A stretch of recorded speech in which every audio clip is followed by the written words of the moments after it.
comme tous les matins d'Humeur de Beaugrand. Oui. Bonjour Christophe. Alors on va reparler des Gilets jaunes. Vous nous dites ce matin que l'un d'entre eux, une des figures du mouvement, va devenir journaliste. Exactement Pascal, et pas n'importe lequel. Nous allons donc accueillir dans notre joyeuse et bienveillante famille du journalisme français, Maxime Nicol. Eh oui, regardez. C'est lui, Maxime Nicol, rappelez-vous. Bienvenue, frère Maxime, dans le monde merveilleux de l'information. Là, on peut sans doute parler de miracle. Maxime Nicol, c'est l'une des principales figures, vous le disiez, des Gilets jaunes depuis le début du mouvement. Du coup, forcément, il ne va pas officier sur n'importe quel média. Il va travailler sur QG, Quartier Général, le média libre, la chaîne YouTube lancée par Aude Lancelin, ex-Nouvelle Obs, ex-directrice du média inspiré par la France Insoumise. C'est Maxime Nicol lui-même qui a annoncé la nouvelle sur sa page Facebook, en annonçant du même coup qu'il va donc pouvoir faire une demande de carte de presse. Écoutez Maxime Nicol, il l'a annoncé hier sur les réseaux. Pour avoir une carte de presse, il faut travailler 3 mois pour une agence de presse ou pour un média. Et il faut que le montant du revenu soit au minimum la moitié des revenus que j'avais avant. Oui, je vais avoir le droit d'avoir une carte de presse 3 mois après la date de mon entrée chez Quartier Général. Alors, je confirme effectivement qu'il va pouvoir faire une demande au bout de 3 mois. Il devra envoyer des fiches de paye, une attestation de son employeur confirmant qu'il exerce un métier de journaliste, un extrait de casier judiciaire vierge, je le rappelle, et un chèque, car je rappelle que c'est payant, 48,80 € pour la première inscription. Non, mais là, c'est vrai que la question qu'on se pose, c'est pourquoi? Parce que sous le nom de Flyrider, sa spécialité, c'était effectivement de cracher sur les médias qu'il accusait d'être des vendus au pouvoir macroniste ou macronien. Il s'était surtout fait une spécialité de propager des fake news et autres thèses complotistes. Regardez ce petit best-of, j'ai beaucoup travaillé hier, c'était assez pénible, regardez. On sait que c'est un pion qui a été mis là pour faire plaisir à ceux qui l'ont fait élire, tous les petits copains qu'il a dans la franc-maçonnerie, etc.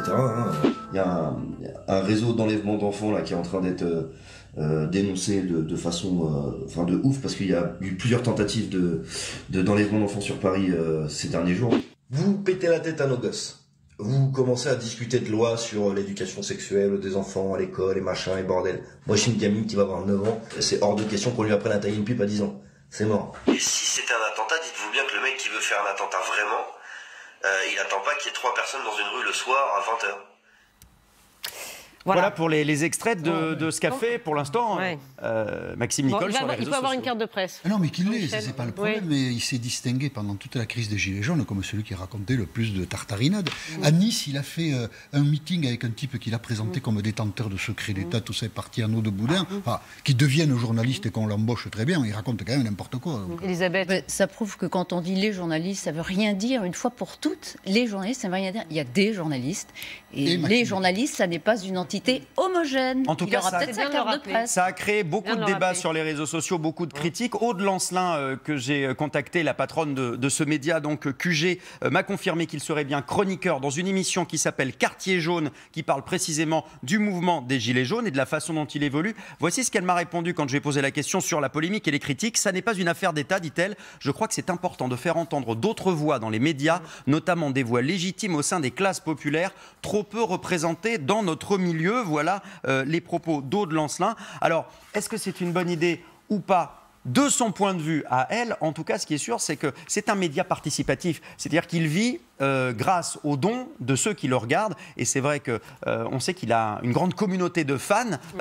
Donc c'est peut-être aussi un moyen d'attirer des téléspectateurs sur son média, parce qu'il est suivi par presque 200 000 personnes sur Facebook. C'est un des plus influents des Gilets jaunes. Mais est-ce qu'ils vont effectivement payer pour continuer à regarder le travail de maintenant journaliste Maxime Nicol? Donc c'est du business que fait Aude Lancelin. C'est une question en tout cas. Voilà, c'est du business. Tout journal a besoin d'argent pour vivre, ça c'est sûr, de toute façon. Même les anticapitalistes.